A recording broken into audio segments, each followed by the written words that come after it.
Selamat datang di channel YouTube GPPS Palu. Kami berharap dan berdoa saudara dapat diberkati melalui setiap video-video kami.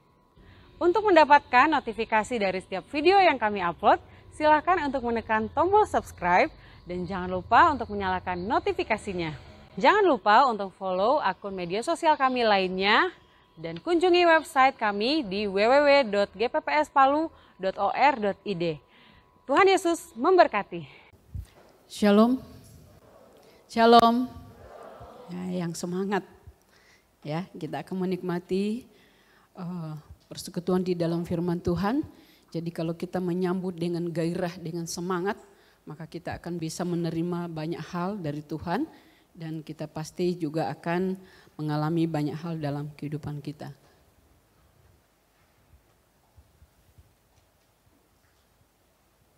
Ya, saudara yang saya kasih dalam Yesus Kristus, pada saat ini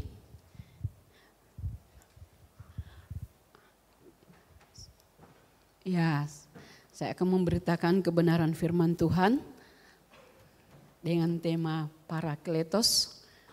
Mungkin belum pernah ada yang mendengar istilah ini atau kata ini, tetapi saya ingin membagi-bagikan apa yang dimaksud dengan Parakletos dan siapa dan apa, ya, supaya kita juga semakin mengerti dan kita juga semakin menjadi pribadi yang sungguh-sungguh berkenan dan juga menyenangkan hati Tuhan, dan dalam hidup kita juga semakin mengalami segala yang Tuhan inginkan atau janjikan dalam kehidupan kita sebagai orang percaya. Saudara yang saya kasih dalam Yesus Kristus, Parakletos itu artinya penolong. Penolong, pembela, penghibur, ya. Dan ada banyak hal lagi yang dilakukan oleh Parakletos. Ya, dikatakan penolong ini adalah satu pribadi dari Allah Tritunggal kita. Ya, kalau saudara memperhatikan di dalam layar, kita melihat tentang Tritunggal kita. Dikatakan pada mulanya adalah firman, firman itu bersama-sama Allah, dan firman itu adalah Allah. Firman itu telah menjadi manusia dan diam di antara kita. Dan itulah Yesus Kristus. Ya kan? Itulah Yesus Kristus, firman yang telah menjadi manusia dan diam di antara kita. Dan kemudian di dalam Yoel pasal 2 ayat 28, banyak ayat tetapi saya hanya ambil satu-satu ayat atau sedikit ayat. Tentang Roh Kudus dikatakan kemudian daripada itu akan terjadi bahwa aku akan mencurahkan rohku ke atas semua manusia. Jadi dikatakan aku akan mencurahkan rohku ke atas semua manusia. Inilah tentang Allah Tritunggal kita. Ya, Allah Bapa, Allah Anak, Allah Roh Kudus memiliki satu karakter ataupun juga keilahian yang sama. Jadi tidak ada yang lebih tinggi, tidak ada yang lebih rendah. Ya, mungkin hanya di dalam hidup kita saja yang kadang-kadang mungkin karena kurang mengenal sehingga kita kurang menempatkan sebagai pribadi-pribadi yang khusus atau di dalam kehidupan kita bagaimana kita menyembah ataupun menempatkan Tritunggal ini di dalam kehidupan kita. Padahal sama keilahiannya, Maha Kuasa, Maha Hadir, kemudian juga dikatakan juga bahwa kekal. Jadi semua tidak ada perbedaan karena Allah Roh Kudus juga adalah Allah kita sendiri. Dan kita tahu bahwa di dalam ya mungkin ini adalah studi khusus, apalagi di dalam kalau saudara mengikuti KTB ini sudah sangat jelas dijelaskan kepada kita. Ya, jadi saudara jangan bingung, dan hanya saya juga tergerak atau digerakkan untuk menyampaikan hal ini supaya kita tidak biasa-biasa saja terhadap Roh Kudus. Ya, jadi kita tahu bahwa Parakletos itu Yesus Kristus juga adalah Parakletos. Ya, Parakletos yang pertama, ya istilahnya itu saja saudara, bahwa dialah yang menolong kita, memindahkan kita dari kegelapan kepada terangnya yang ajaib. Dialah yang menyelamatkan kita melalui kematiannya di atas kayu salib, yang menebus kita sehingga kita menjadi orang percaya, warga kerajaan Allah. Ya, jadi kita tahu bahwa penolong, ya ini di dalam Yesus datang sebagai penolong bagi kita, pendamai bagi kita dengan Allah. Jadi kita tahu bahwa inilah satu istilah kalau saudara membaca di dalam Alkitab ya tentang dikatakan penolong yang lain, maka yang lain itu adalah Yesus Kristus. Ya saudara, saya percaya kita semua sudah menjadi orang percaya atau sudah lahir baru, sudah terima Yesus. Amin. Ya, sudah mengalami parakletosnya atau pertolongan daripada Tuhan Yesus Kristus. Jadi kita boleh menjadi anak Allah. Kita boleh memiliki hak sebagai anak Allah. Kita boleh memiliki hak atas setiap janji Tuhan. Tapi saudara, kita juga perlu menyadari akan keterbatasan kita. Ya saudara, saya lalu sempat menyampaikan tentang hidup orang benar. Jalan hidup orang benar. Di dalam jalan hidup orang benar itu dikatakan bahwa semakin hari semakin terang. Ya, semakin dari kemuliaan kepada kemuliaan yang semakin besar. Semakin mengalami peningkatan, bukan semakin merosot atau bukan dalam keadaan yang stagnasi atau tidak terjadi apa-apa atau tidak terjadi perubahan. Tetapi adanya satu peningkatan, ya, adanya satu pertumbuhan, adanya satu perubahan. Dan kalau kita perhatikan pesan Tuhan yang berulang-ulang disampaikan oleh Ibu Gembala. Mulai dari kaum wanita, juga di ibadah raya. Saudara, ada 3 hal di situ yang selalu diulang dan ditekankan Tuhan. Untuk kita perhatikan dalam situasi keadaan akhir zaman ini. Apakah itu? Kasih, iman, dan pengharapan. Belum selesai saudara, masih akan jalan terus bagaimana Tuhan semakin menekankan ketiga hal ini. Kasih, iman, dan pengharapan. Jangan ada yang lemah, jangan ada yang kendor, jangan ada yang kita lupakan atau jangan ada yang kita abaikan. Tetapi ini adalah satu hal yang harus kita perhatikan baik-baik, uji dan lihat di dalam kehidupan kita secara pribadi. Jangan lihat orang lain, kita lihat di dalam keadaan iman kita, keadaan kasih kita, keadaan pengharapan kita itu bagaimana. Apalagi dengan segala situasi keadaan yang sekarang ini saudara.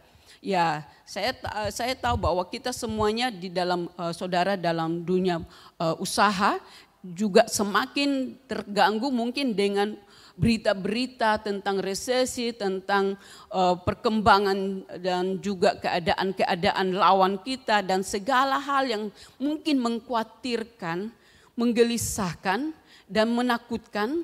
Tetapi saudara, kita tahu bahwa itu tidak akan mempengaruhi orang yang memiliki kekuatan kasih Allah di dalam hatinya, hidupnya, memiliki iman dan pengharapan yang kuat. Ya kan? Tidak akan terganggu dengan situasi apapun yang terjadi. Janji Allah tidak dipengaruhi oleh situasi keadaan apapun yang terjadi. Ketika Allah berjanji, dia tidak berkata bahwa kecuali pada saat itu terjadi resesi, kecuali pada saat itu terjadi perang, kecuali pada saat itu maka janjiku akan berubah. Ya kan? Allah kan tidak berkata seperti itu. Tetapi yang Allah ingatkan adalah perhatikan baik-baik firman yang kusampaikan kepadamu pada hari ini. Dengarkan baik-baik, perhatikan baik-baik dan lakukan dengan setia. Ya, sama seperti ayat kita pada pagi ini Yohanes 14 ayat 15 sampai 18. Jikalau kamu mengasihi aku, saudara mengasihi Tuhan kan? Ya, kita semuanya adalah pribadi yang cinta Tuhan. Tetapi dikatakan jikalau kamu mengasihi aku, nah saudara perhatikan. Jikalau kamu mengasihi aku, buktikan bahwa kamu mengasihi aku dengan menuruti segala perintahku. Jadi tidak sebagian, tidak pilih-pilih. Tidak membeda-bedakan, tidak lihat situasi atau sikon, tidak lihat mood. Tetapi dikatakan kamu akan menuruti segala perintahku. Termasuk apa yang ditekankan akhir-akhir ini. Kasih, iman, pengharapan. Perhatikan baik-baik. berjuang untuk mempertahankan ketiga hal itu di dalam kehidupan kita sebagai orang percaya. Lalu Ibu Gembala juga sudah katakan bahwa bukti kita mengasihi Tuhan adalah melakukan firman Tuhan. Jadi tidak hanya berkata aku cinta kepadamu, tetapi tidak memberikan bukti bahwa kita melakukan firman Tuhan. Nah, jadi saudara, inilah satu hal yang Tuhan pertama ingatkan kepada kita. Jikalau kamu mengasihi aku, kamu akan menuruti segala perintahku. Perintah di dalam firman Tuhan itu ada perintah. Ada janji, ada penyataan tentang siapa Tuhan itu. Kalau saudara baca Alkitab, ya jangan asal baca saja, tetapi temukan siapa Tuhan yang kita baca di dalam kitab itu. Apa yang Tuhan sampaikan kepada kita, apa perintahnya, apa tegurannya, dosa apa yang kita lakukan, kesalahan apa yang kita lakukan, dan bagaimana cara menyelesaikannya. Ya kan? Dan bagaimana supaya kita tetap berada di dalam hadirat, di dalam kehendak Allah, dan kita tetap kuat, konsisten saudara. Jadi saudara yang saya kasih dalam Yesus Kristus, saya juga saudara ingin ya kita lanjutkan, dikatakan bahwa aku akan minta kepada Bapa dan ia akan memberikan kepadamu seorang penolong yang lain. Inilah Parakletos, seorang penolong yang lain. Jadi penolong yang pertama yang telah kita alami, pertolongannya adalah Yesus Kristus yang sudah menyelamatkan kita, yang sudah menebus kita, yang sudah mendamaikan kita dengan Allah. Nah, langkah selanjutnya Yesus berkata saudara di dalam Yohanes 17 juga berkata bahwa adalah lebih berguna kalau aku pergi. Adalah lebih berguna kalau aku pergi. Supaya ketika aku pergi, aku akan mengutus dia atau Parakletos yang kedua yaitu Roh Kudus. Aku akan mengutus dia kepadamu. Kenapa Yesus berkata adalah lebih berguna? Kenapa? Lebihnya apa? Ya kita tahu bahwa ketika Yesus menyatakan diri di dunia ini, Yesus dikatakan mengosongkan dirinya, mengambil rupa seorang hamba atau manusia 100%. Jadi tidak membawa keilahiannya. Dan berada di dunia ini. Di dalam menyatakan, menyampaikan kabar baik kepada orang-orang Yahudi, kepada orang Israel. Dan saudara kita tahu bahwa bukan hanya kepada mereka saja keselamatan itu Allah janjikan atau berikan. Tetapi juga kepada bangsa-bangsa yang lain. Dan di dalam keadaannya sebagai manusia, ya sebagai manusia terbatas saudara. Mau pergi ke daerah Galilea, mau pergi ke daerah Tiberias, mau pergi ke daerah-daerah lain, saudara itu makan waktu. Ya kalau mungkin saudara ke sana, saudara berziarah ke Israel, ya mungkin tidak terlalu makan waktu karena bisa naik kendaraan, naik bis, ya kan? Jadi cuma ditempuh berapa jam, 3 jam, 1 jam sudah sampai di setiap tujuan-tujuan yang ada. Tetapi kalau zamannya Yesus, itu sangat ya saudara jauh. Karena ditempuh dengan jalan kaki. Nah ada saat-saat tertentu naik keledai tetapi kan pinjaman. Keledai juga sih saudara bisa bayangkan kan. Mana lebih laju keledai atau kuda. Keledai itu kan kuda kecil. Ya dia kecil. Ya kayak apa ya kayak kambing mungkin atau apa. Ya dia kecil jadi jangkauannya perjalanannya tidak bisa sejauh kendaraan. Nah itu dikatakan bahwa ada Yesus datang membawa keselamatan kepada semua orang yang percaya. Bukan hanya kepada kalangan orang Israel. Sehingga Yesus katakan lebih berguna kalau aku pergi supaya Roh Kudus di dalam keilahiannya yang tidak terbatas itu bisa bekerja lebih banyak saudara. Lebih banyak yang dilakukan. Nah Yesus selesai di dalam penyelamatannya jadi tinggal bagaimana selanjutnya ya kita tahu bahwa itu adalah satu hal yang dilakukan oleh Roh Kudus bagi kita dan dikatakan bahwa dunia tidak menerima dia sebab dunia tidak melihat dia dan tidak mengenal dia.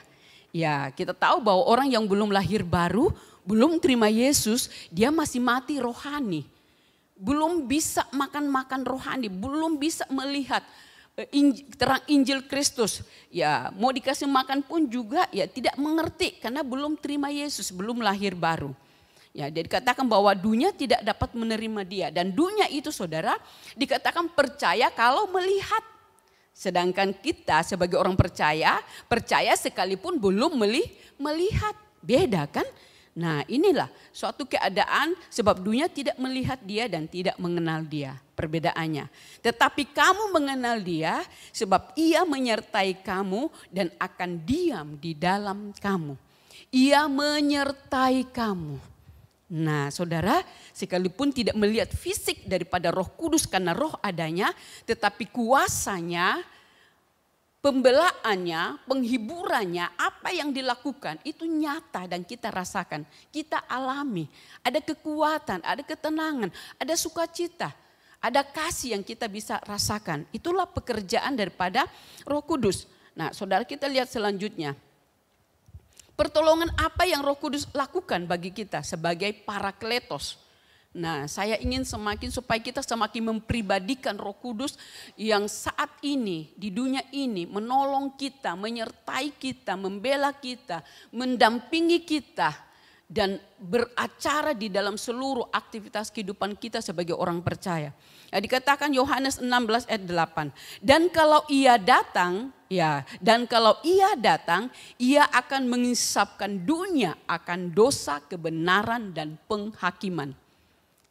Nah saudara, sebelum kita mengenal dia, sebelum kita menjadi orang percaya atau belum lahir baru, belum terima Yesus, Roh Kuduslah yang membawa kita untuk menemukan keadaan kita bahwa kita adalah orang berdosa. Kalau bukan pekerjaan Roh Kudus, kita akan selalu berkata apa yang saya lakukan itu betul. Keyakinan, kepercayaan yang saya pegang sekarang itu betul, tidak ada salahnya. Kita kan tahu ada berapa macam agama dan juga keyakinan yang ada di dunia ini. Dan mereka merasa betul, mereka merasa benar. Nah ketika Allah beranugerah bagi kita, kita akan dibukakan dan disingkapkan bahwa inilah kebenaran yang sebenarnya. Dikatakan dia menginsapkan, dia menyatakan, dia menyingkapkan hal yang sebenarnya. Bahwa inilah kebenaran dan apa yang selama ini yang kamu tahu, selama ini yang kamu pegang itu salah. Dikatakan dia menginsapkan dunia akan dosa. Jadi kita lihat bahwa inilah pekerjaan Roh Kudus dalam kehidupan kita sebagai orang percaya. Dia membuka hati kita. Oh ternyata ini salah, ternyata ini tidak benar. Ternyata yang saya pegang atau yang saya yakini ini adalah hal yang tidak benar.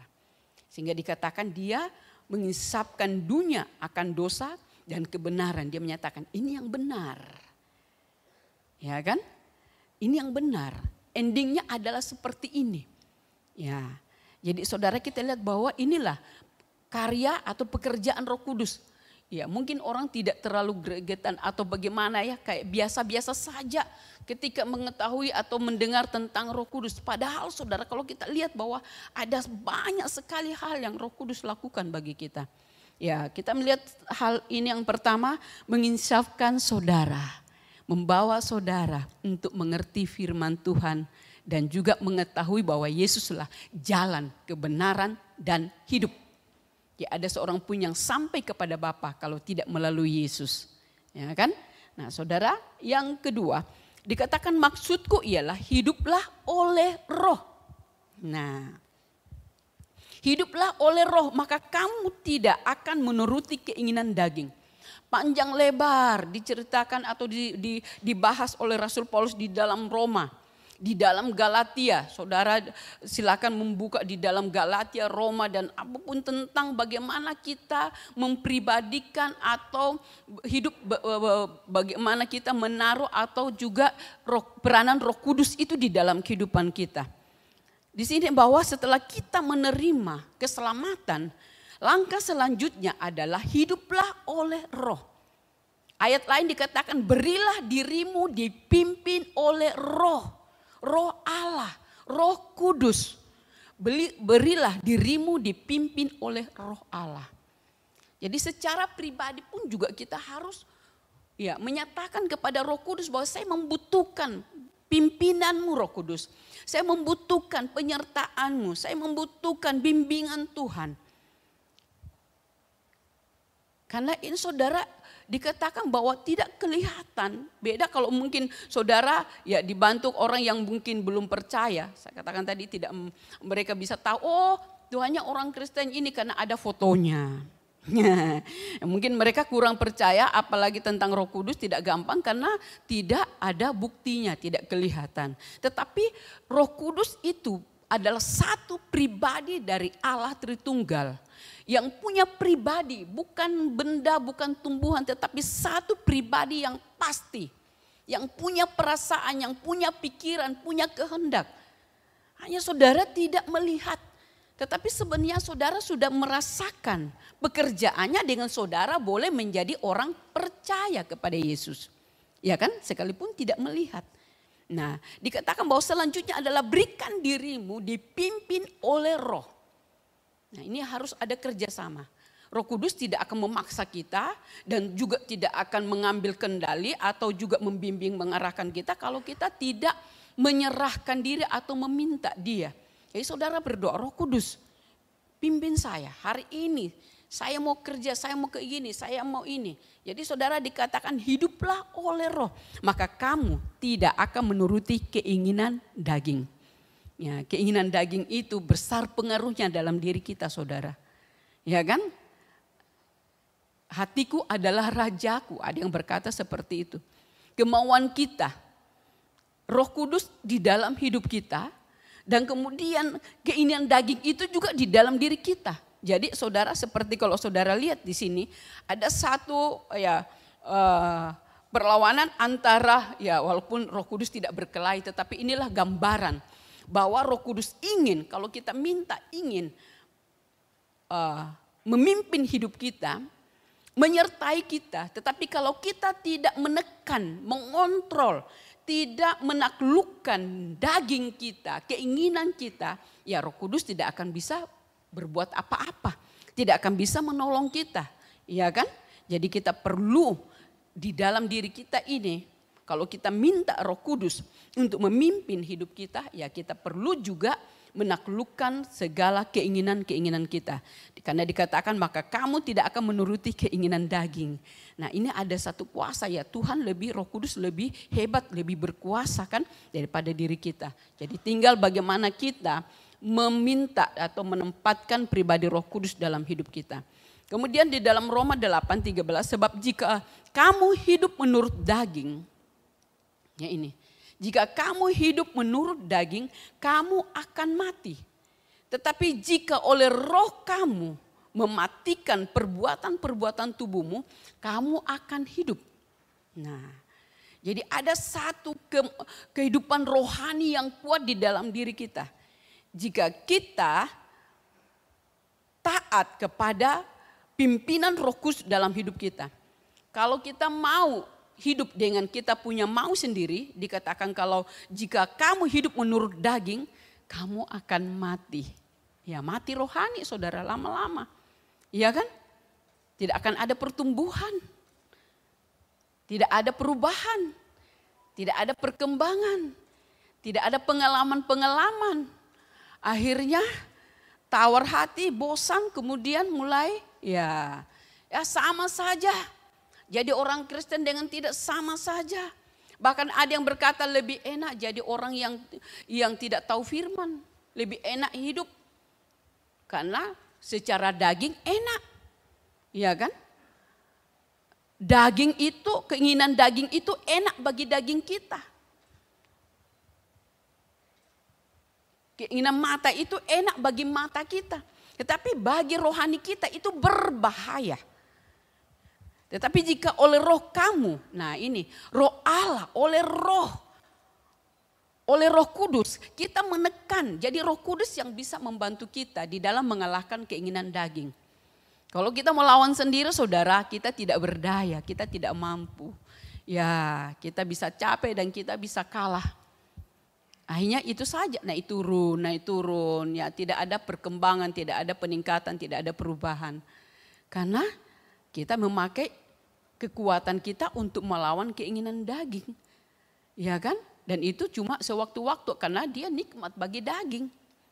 Tetapi kalau kita meminta Roh Kudus untuk menolong kita bagaimana kita mengendalikan keinginan daging yang berbahaya bagi kita, ya dikatakan bahwa dia akan menolong kita untuk mematikan, untuk mengendalikan, untuk menekan keinginan-keinginan itu di dalam diri kita.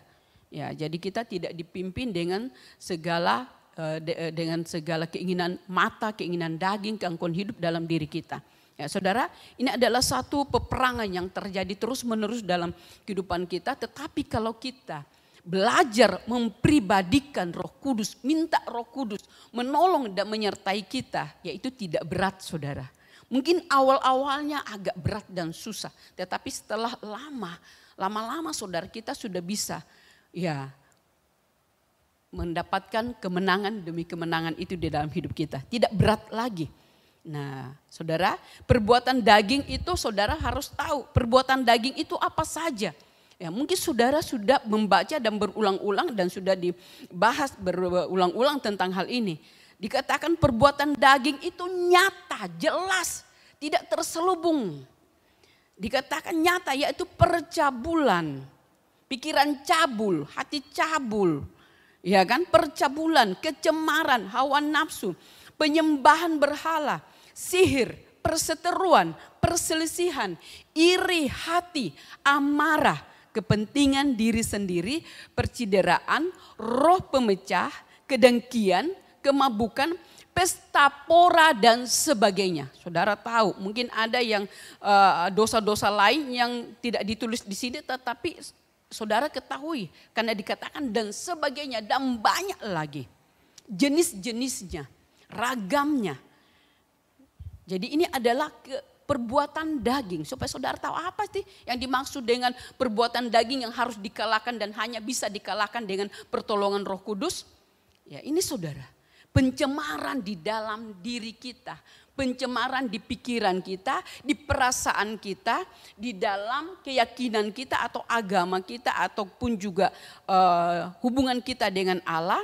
Kemudian juga perselisihan, iri hati, amarah, kepentingan diri sendiri. Ya saudara bisa lihatlah apa yang terjadi, yang pergumulan-pergumulan dalam hal kelemahan-kelemahan, titik lemah saudara itu apa?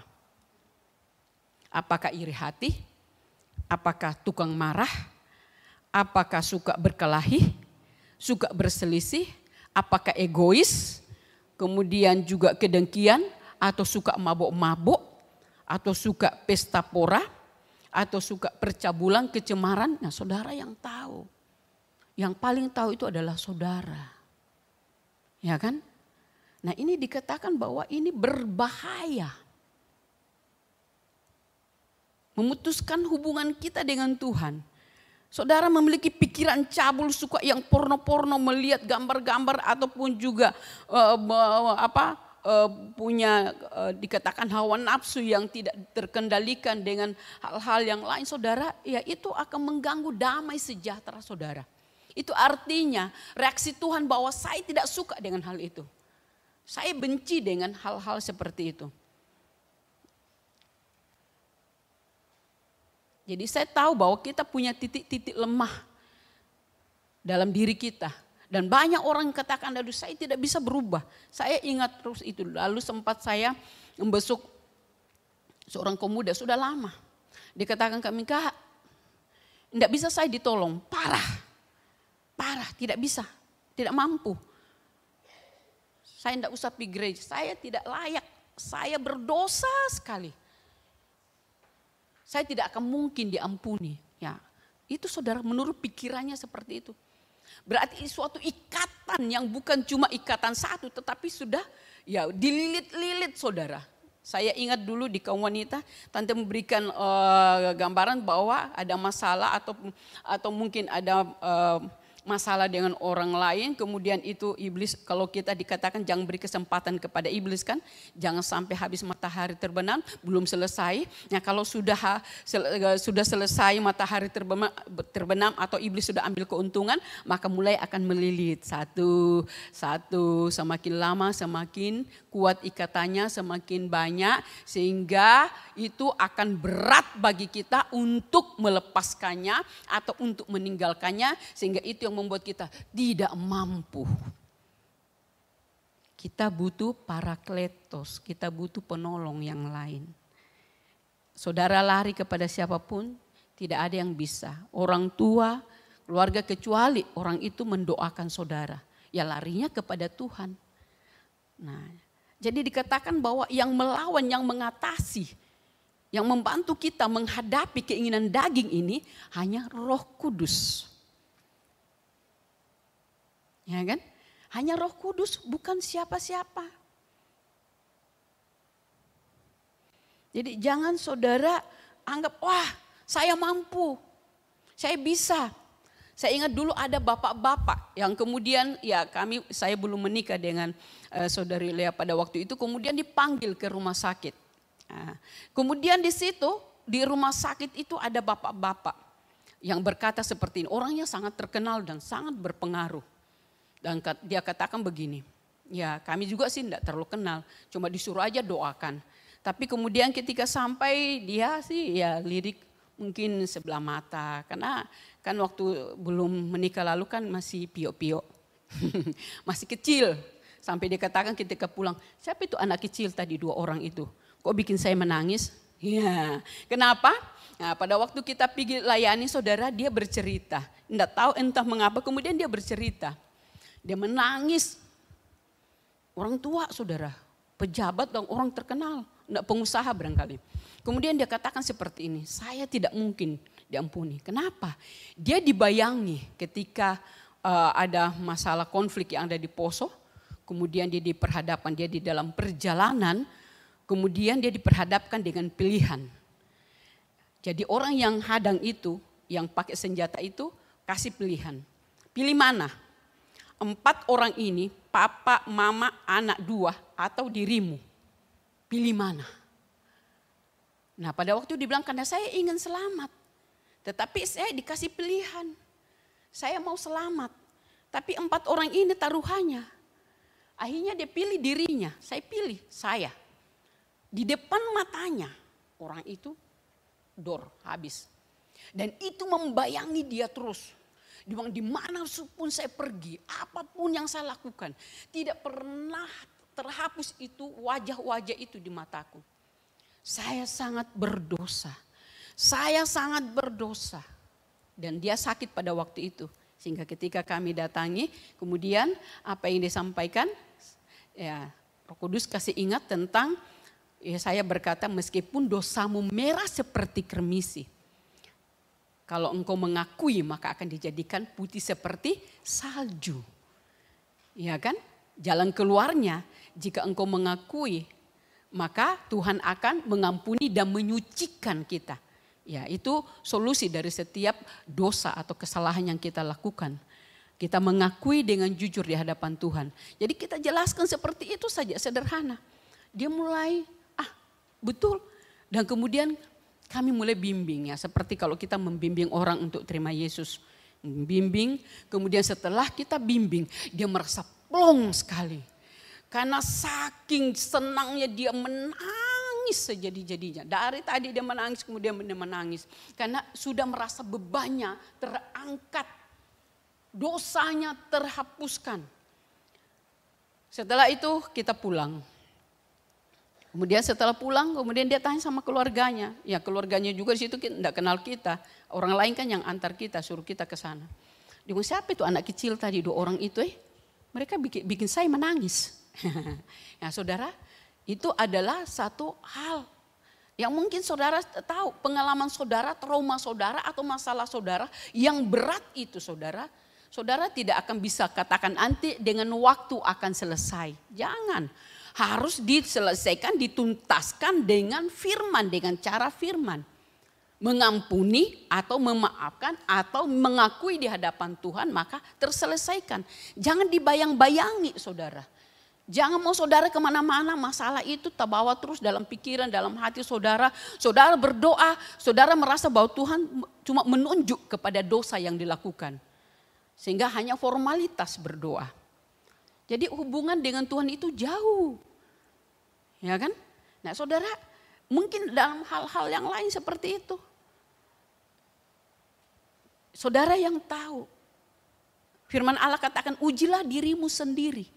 Uji dan seleksi dan koreksi. Ya saudara, dan selesaikan. Jangan disimpan-simpan, nanti dia beranak cucu. Ya kan, menghadirkan masalah baru. Nah, dikatakan barang siapa melakukan hal-hal yang demikian, ia tidak akan mendapat bagian dalam kerajaan Allah. Keinginan daging itu tidak membawa kita untuk lebih dekat dengan Tuhan atau mengalami apa yang menjadi janji Allah dalam hidup kita atau membawa kita dalam kerajaan Allah. Dikatakan tidak akan mendapat bagian di dalam kerajaan Allah. Baik di dunia ini, yaitu sukacita, damai sejahtera maupun juga masuk di dalam surga. Tidak akan saudara. Jadi mari saudara kita perhatikan. Sebab keinginan daging adalah perseteruan terhadap Allah. Ini saudara sudah jelas tadi apa itu keinginan daging. Perseteruan. Ya kan, Tuhan mau kita kasih, mengasihi, mengampuni.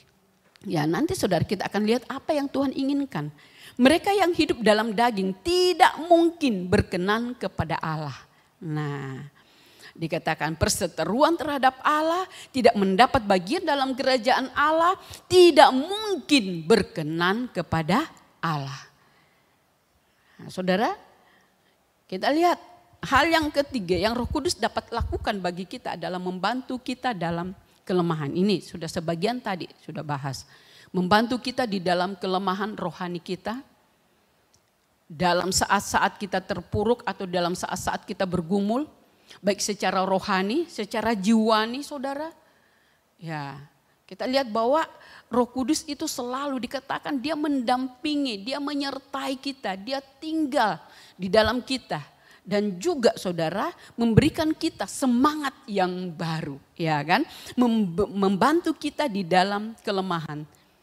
Nah saudara, jadi kalau saudara merasa lemah, jangan saudara biarkan kemudian saudara mulai melakukan aksi-aksi yang lain, mogok makan, bakurung di kamar, atau mungkin pergi ke tempat-tempat yang lain cari hiburan, atau cari jalan keluar, atau pergi kepada orang-orang bercerita. Tetapi saudara mari mulai pribadikan Roh Kudus, minta Roh Kudus, saya membutuhkan kekuatan saat ini. Saya membutuhkan pertolonganmu, saya membutuhkan penghiburan, saya membutuhkan jalan keluar, solusi dari masalah yang saya hadapi. Nah, nanti setelah ditunjukkan, dikasih ingat firman atau diberikan petunjuk-petunjuk, baru saudara bertindak. Dikatakan Roh sendiri berdoa untuk kita kepada Allah dengan keluhan-keluhan yang tidak terucapkan. Kita berdoa minta tolong Roh Kudus. Kemudian di situ saudara akan mendapat kelegaan. Ya. Kemudian saudara yang keempat dalam Yohanes 14:26. Tetapi penghibur yaitu Roh Kudus yang akan diutus oleh Bapa dalam namaku.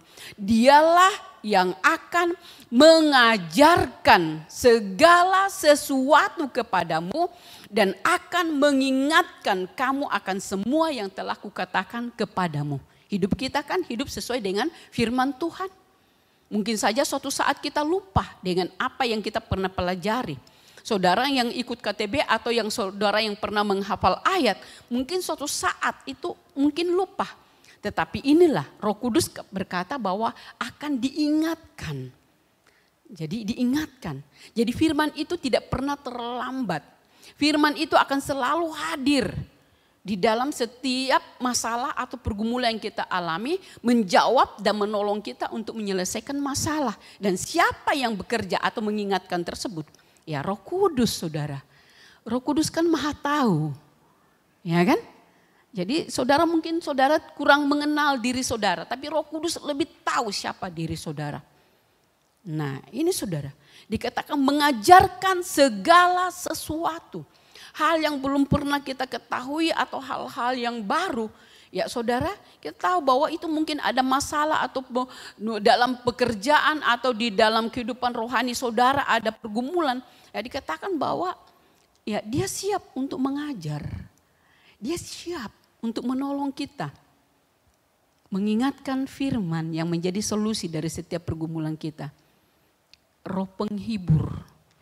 Jadi tidak ada yang kalau kita bergaul dengan Roh Kudus kita tidak mengalami masa terpuruk dalam hidup kita. Masa yang paling berat Karena dia akan selalu hadir. Ya kan? Dia akan selalu menguatkan kita, menopang kita, membimbing kita, menghibur kita. Ya. Dan Roh Kudus tidak pernah terlambat. Hanya kadang-kadang kenapa? Saya tidak alami. Mungkin ada yang berkata seperti itu. Kenapa? Hal itu kok Roh Kudus mengajarkan atau Roh Kudus mengingatkan, Roh Kudus menolong, membela, tetapi kok saya tidak alami? Iya, saudara minta tolong tidak? Iya kan? Dan saudara melakukan bagian saudara tidak? Kalau ada dosa, ada yang menjadi penghalang. Firman Allah kan berkata, bukan telinga Tuhan kurang tajam untuk mendengar dan tangannya kurang panjang untuk menolong. Tetapi yang menjadi penghalang bagi Allah untuk melakukan atau menolong kita adalah dosa dan segala kejahatan. Jadi selesaikan. Minta ampun Tuhan, saya minta ampun kalau saya bersalah. Ada sesuatu yang saya tidak sadari atau saya lakukan tidak sengaja atau dalam kata-kata dalam ini. Tuhan ampuni. Kemudian minta bimbingan Roh Kudus. Nah, maka Roh Kudus akan melakukan bagiannya atau menolong kita. Jadi saudara, situasi keadaan ke depan saudara menakutkan kan? Ada yang mulai katakan, oh nanti akan kena kota-kota yang kena resesi itu adalah ini. Yang kena itu adalah ini. Dia sudah sebutkan beberapa kota. Oh kalau di desa ini, oh tidak. Kalau di kampung ini, oh tidak. Ya ada hamba Tuhan yang menubuatkan seperti itu. Saudara, kalau saudara semakin mengamati, semakin keadaan situasi yang ada, juga di dalam dunia peperangan rohani, di dalam politik, bahkan di dalam segala hal, saudara akan semakin terganggu. Tetapi kalau orang yang dekat dengan Tuhan tidak akan terganggu, apalagi memiliki hubungan yang baik dengan Roh Kudus. Roh Kudus akan katakan tenang. Janjiku tidak pernah gagal. Yang penting kamu tetap taat dan setia. Ya, Yohanes 16:13, ia akan memimpin kamu ke dalam seluruh kebenaran. Nah, jangan takut.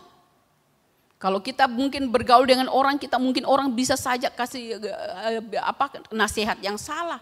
Sesuai dengan dia punya pemahaman, sesuai dengan dia punya keyakinan, sesuai dengan pengalamannya, sesuai dengan pendapatnya.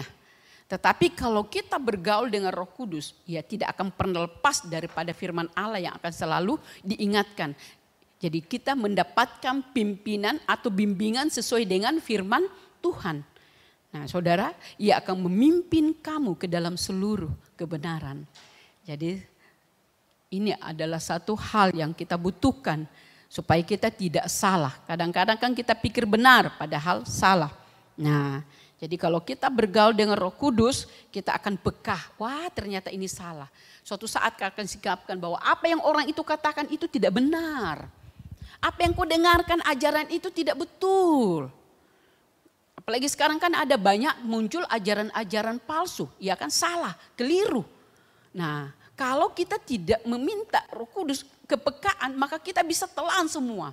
Betul, wah betul, oh betul. Akhirnya kita bimbang, kita ragu, kita mulai bingung. Yang mana ini?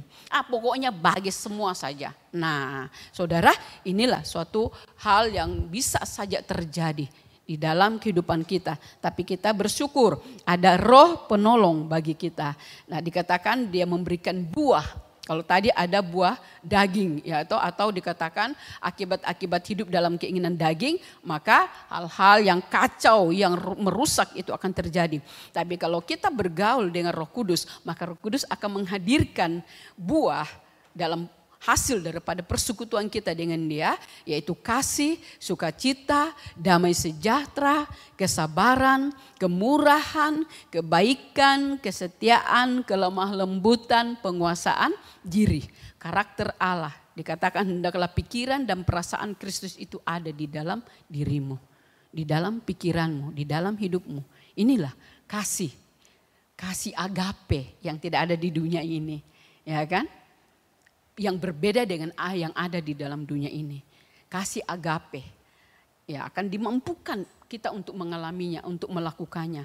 Sukacita di tengah duka cita, di tengah pergumulan akan tetap ada sukacita, ketenangan. Tidak akan ada satu kekhawatiran dan juga ketakutan. Ada damai sejahtera, ada kesabaran di dalam penderitaan. Karena bahasa Inggrisnya kesabaran itu adalah long suffering, penderitaan yang panjang. Ya, masalah-masalah silih berganti tetap sabar, tekun. Nah, karena apa? Karena ada buah roh di dalam hidup kita. Ada kesetiaan, ya, kemurahan, kebaikan. Nah, kebaikan itu saudara adalah ada perbaikan-perbaikan yang terjadi dalam hidup kita. Dan kita juga bisa semakin menjadi berkat bagi orang lain. Memperbaiki dan juga menuntun orang lain kepada kebenaran. Ada kesetiaan, ada kelemah lembutan. Kelemah lembutan ini bukan dalam gaya ataupun sikap bicara, tetapi lemah lembut itu artinya gampang diajar, gampang diarahkan, gampang diberi nasihat. Tidak tukang membantah, tidak tukang memberontak. Itu namanya hatinya lemah lembut, kelemah lembutan dan penguasaan diri, pengendalian diri. Nah, saudara yang saya kasih dalam Yesus Kristus, kita bersyukur bahwa pergaulan kita dengan Roh Kudus akan membawa kita menjadi orang-orang yang punya kualitas di dalam rohani, ya kan? Dan juga mengalami apa yang Tuhan janjikan, rancangkan dalam hidup kita. Ya, saudara, pembentukan karakter ini selalu, ya, kita biasa dengar tentang pembentukan karakter, ya, kita ini tanah liat, kemudian Allah membentuk kita sesuai dengan kehendaknya. Dan nasihat untuk hal itu, yaitu ketika Tuhan membentuk hati atau karakter kita, ikuti apa mau Tuhan agar tidak sakit. Ya, di dalam pelajaran baptisan api ataupun juga di dalam pembentukan karakter, kalau kita banyak memberontak, banyak melawan, kita banyak sakit, saudara, susah. Nah, tapi kalau kita dengar-dengaran, kita taat mengikuti langkah-langkah yang diberikan, itu tidak sakit, itu nyaman, iya kan? Dan dikatakan atau hidup kita jadi berantakan kalau kita banyak melawan. Karena rancangan Tuhan itu tetap dan tidak akan berubah sampai apa yang dikehendaki terjadi atas hidupmu. Saya tidak mau Tuhan, saya mau begini. Tapi Tuhan katakan tetap ya kan? Saya mau C, Nah, kita kan itu berlawanan, ya, kehendak Tuhan dan kemauan kita. Tapi kita lihat bahwa kalau kita iya Tuhan, Tuhan, ya, tidak B, tidak C Tuhan. Ya, itu saudara kita akan lihat prosesnya tidak terlalu menyakitkan bagi kita dan tidak lama. Makanya di dalam baptisan api ada pelajaran bahwa seketika walaupun berbagai-bagai, bermacam-macam persoalan yang kita alami dalam satu hari bisa 5. Tetapi itu tidak lama. Tergantung penaklukan diri dan penyerahan diri kita. Ya kan? Itu yang terjadi. Dikatakan tetapi kamu akan menerima kuasa kalau Roh Kudus turun ke atas kamu dan kamu akan menjadi saksiku di Yerusalem dan di seluruh Yudea dan Samaria dan sampai ke ujung bumi. Ini tujuan Tuhan menciptakan kita untuk kemuliaannya, untuk kemasyurannya, untuk menjadi saksi Tuhan, untuk membawa orang lain untuk percaya kepada Tuhan.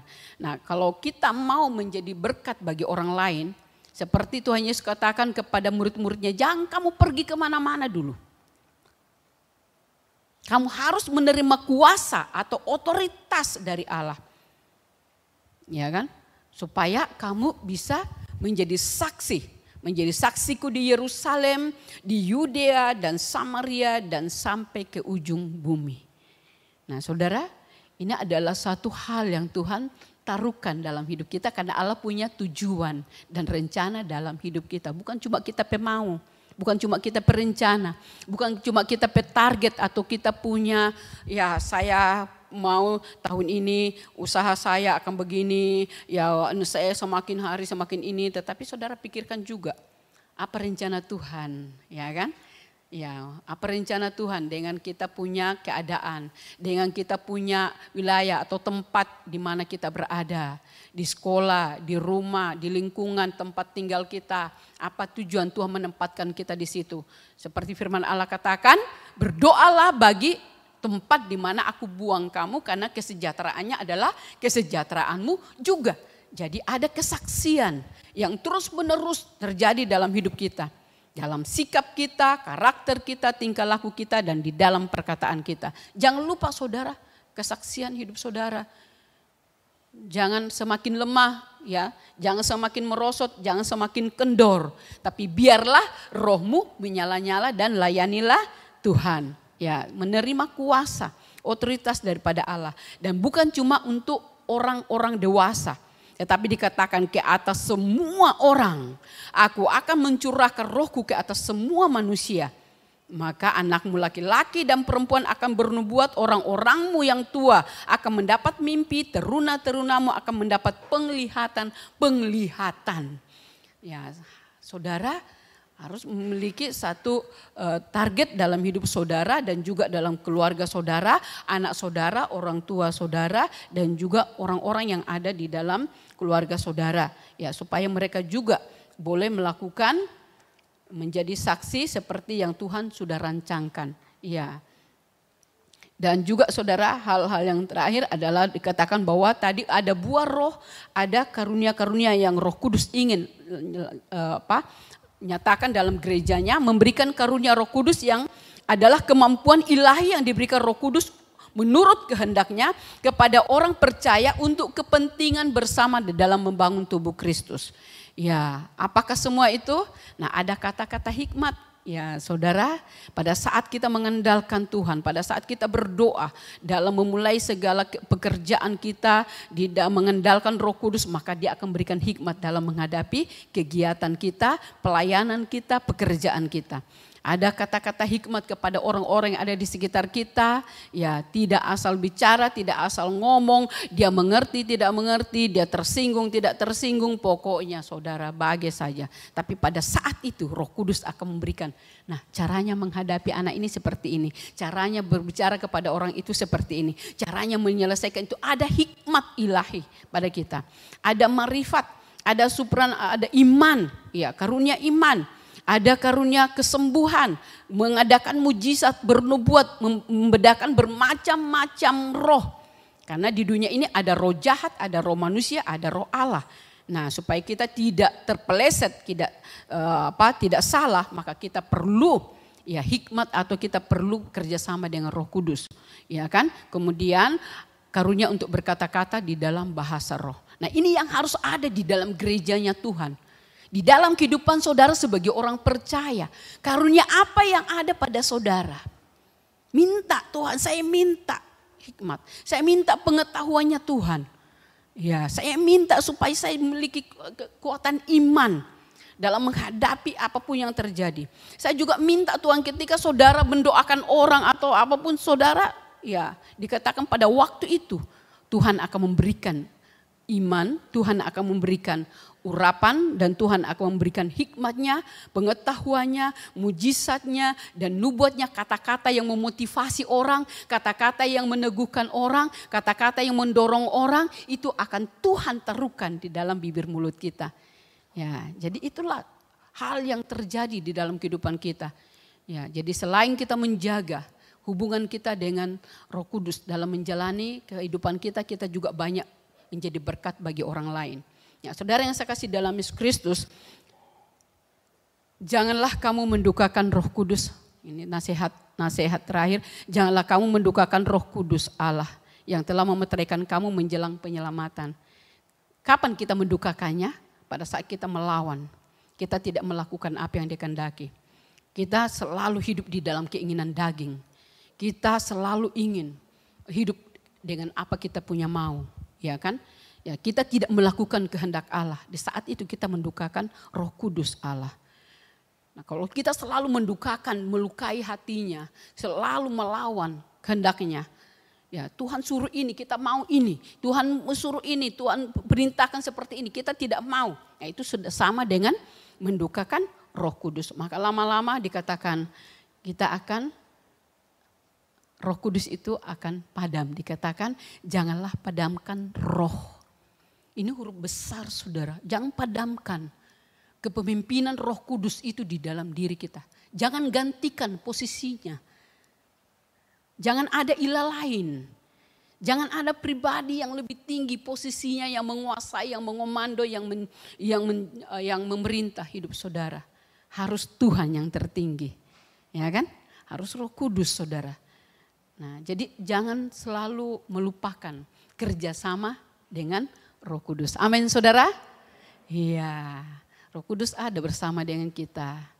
Jadi Roh Kudus sudah menyampaikan isi hatinya supaya kita tidak terpuruk, tidak kalah dan juga tidak lemah di dalam iman, tidak kendor.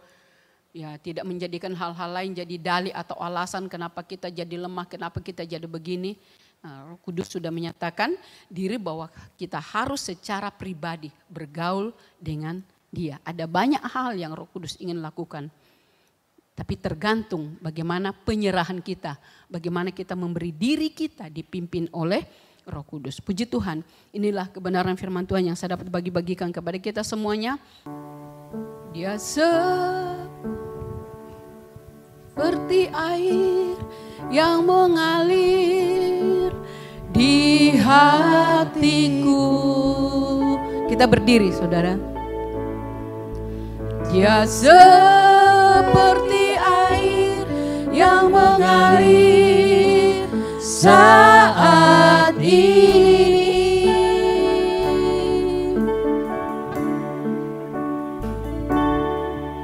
Dia menjamah hatiku, juga menjamah hatimu.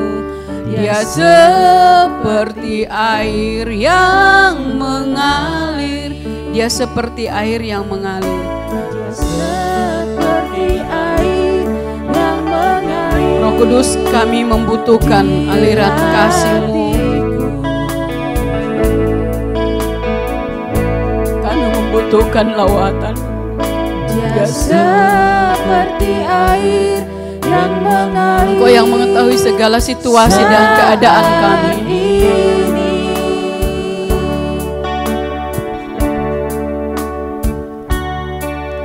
Dia menjamah hatiku, juga menjamah hatimu. Dia seperti air yang mengalir. Oh Yesus, oh Yesus, ya Yesus, curahkan jamahan kasih-Mu. Oh Yesus, ya Yesus, jamahlah dengan kuasa Roh Kudus. Dia seperti air yang mengalir.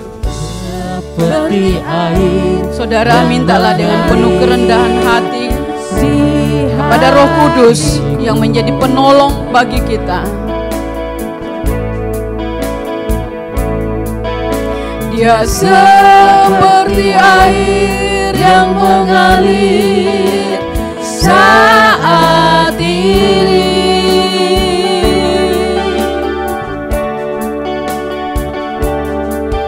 Dia menjamah hatiku, juga menjamah hatimu. Dia seperti air yang mengalir. Oh Yesus, ya Yesus, curahkan jamahan kasih-Mu. Oh Yesus, ya Yesus, jamahlah dengan kuasa Roh Kudus. Oh Yesus, oh Yesus,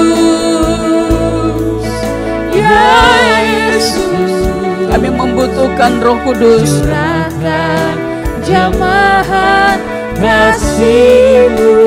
Amin. Oh Yesus, ya Yesus, jamahlah dengan kuasa Roh Kudus. Jamahlah, jamahlah dengan kuasa Roh Kudus. Jamahlah, jamahlah dengan kuasa Roh Kudus. Yara lama tak kasih karalayana masih. Dia karalayana lama Karina layana masih kata kaya layana wasyande. Kami membutuhkan-Mu Tuhan lebih dari segala-galanya. Kami merindukan Engkau yang memimpin hidup kami. Kami haus dan lapar akan Engkau. Roh Kudus menolong kami.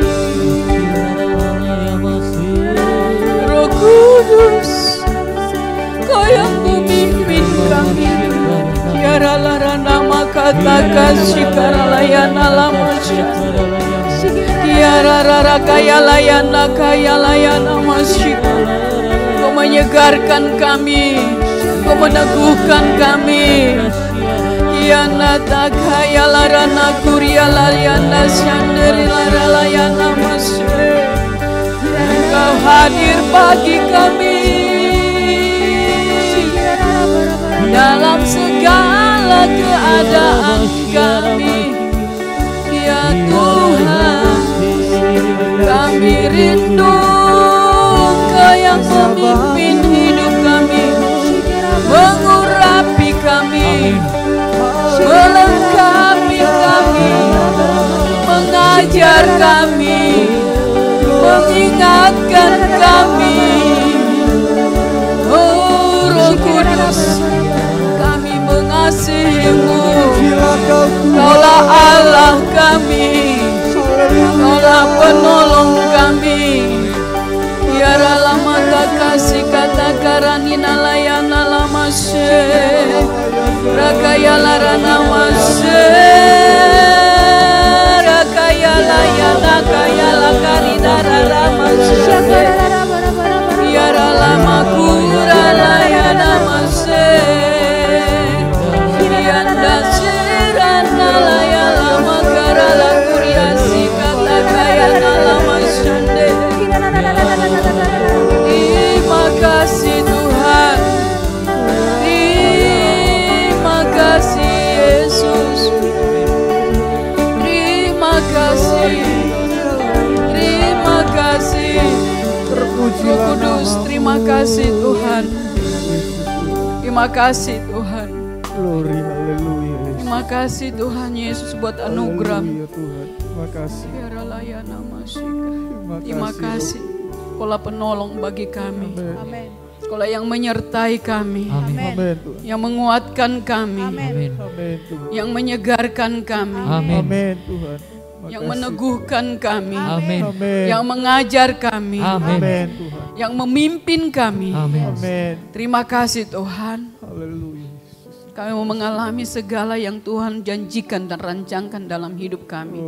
Kami mau menaklukkan diri kami, hidup kami, keinginan-keinginan daging dalam diri kami di bawah kuasa-Mu, di dalam nama Tuhan Yesus Kristus. Biarlah Engkau Roh Kudus yang memimpin hidup kami. Terima kasih Tuhan. Kami mengucap syukur di dalam nama Tuhan Yesus Kristus. Amin. Serahkan kepada Bapak Gembala. Tidak berubah, tidak berubah, tidak berubah. Tuhan Yesus tidak berubah, tak berubah selama-lamanya.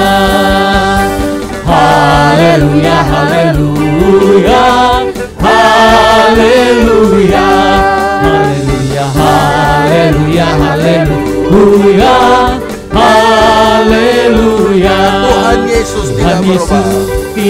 Mari sama-sama jemaat Tuhan kita tidak berubah, tidak berubah. Tuhan Yesus tidak berubah, tak berubah selama-lamanya. Haleluya, haleluya, haleluya, haleluya, haleluya, haleluya, haleluya, haleluya,